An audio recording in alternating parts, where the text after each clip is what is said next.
Hello दोस्तों, केना छी? यहाँ सब अहाँ सबके स्वागत करै छी एक और नया ब्लॉग में। तो चलो आगे ब्लॉग में अहाँ सबके देखाबो जा रहल छी मूंगफली के लड्डू बनाबो के एकदम आसान तरीका और देसी तरीका। तो अहाँ सब अंत तक बनल रहू, ई ब्लॉग में बहुत मजा आयत अहाँ सबके। तो देखियो कते मस्त बन के रेडी छै। अब अहाँ सबके बताबै छी कि रेसिपी केना बनायल जाइ छै।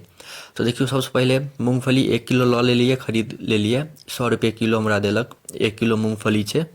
ठीक, अब एकरा अपना सब लोहिया गैस पर चढ़ा कऽ बढ़िया से भूजि लेब। एहिमे तेल वेल नहीं पड़ै छै, ओनाही भूजि लेबै। भुजा जायत, कनिक देर तक भुजबै तऽ देखियौ एहन भऽ जायत, एहन टाइपके लाल कारी भऽ जायत।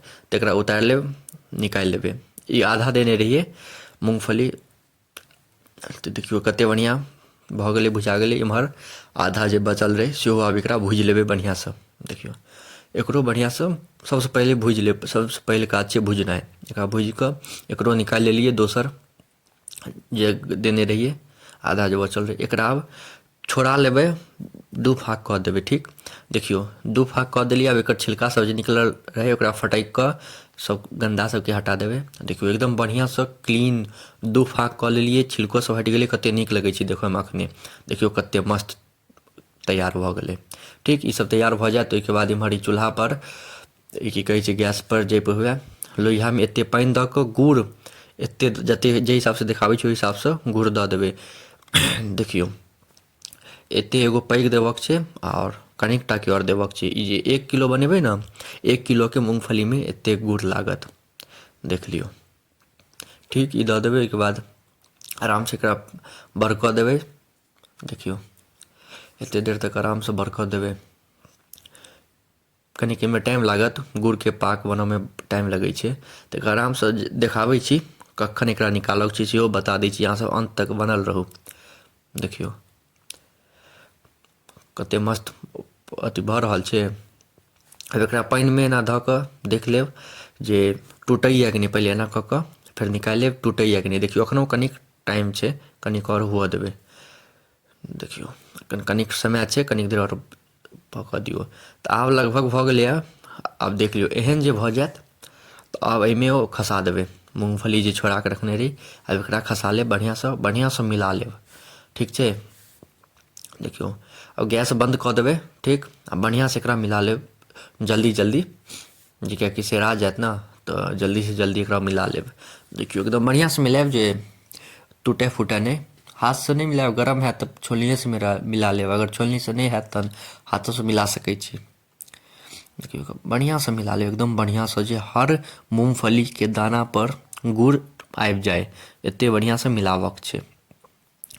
देखियौ कतेक बढ़िआँसँ मिला लेलिए, एक नम्बर मिल गेलै। एकरा गैसपर सँ उतारि लेलिए। आब नीचाँमे आरामसँ बैसि कऽ एकरा बढ़िआँसँ मिल गेलै। आब एकर लड्डू बनेनाइ स्टार्ट करबै।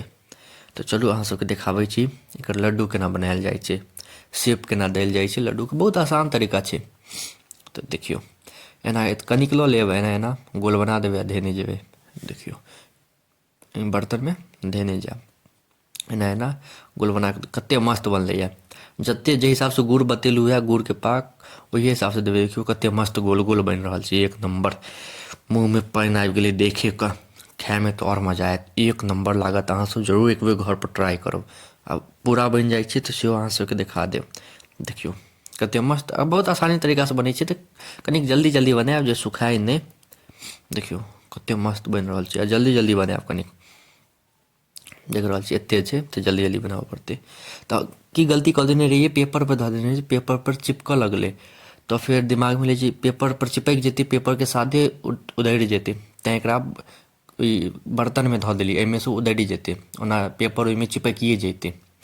तऽ पेपरमे सँ हटा देलिए, बर्तनमे धऽ देलिए। अहूँसब पेपरपर नहि धरब, बर्तनमे धरब। एहन बर्तनमे पेपरपर नहि धरब, चिपकि जायत।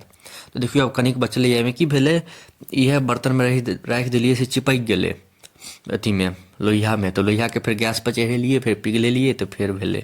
तरके जे रहै छै ओ सब चिपकि गेलै। तऽ आब एतेक बचलैए। देखियौ आब बनि कऽ सभटा रेडी छै, एक नम्बर बनलैए। अहाँसब बताउ अहाँ सबके केहन लागि रहल यऽ। देखियौ कतेक मस्त बनलै। अहाँसब सच सच बताउ बढ़िआँ लागि रहल छै कि नहि। अहूँसब एक बेर जरूर घरपर ट्राइ करब। अहाँसबके केहन लागल से जरूर बताएब। लाइ केना बनै छै, मुरहीके लाइ से हम डालि देने छी। चूड़ाके आओर तिलवाके ईसब सेहो डालब हम, तऽ अहाँसभ सब्सक्राइब कऽ कऽ राखू। अहाँसभके एतेक देर तक देखयके लेल धन्यवाद। नीक लागत तऽ लाइक जरूर करब।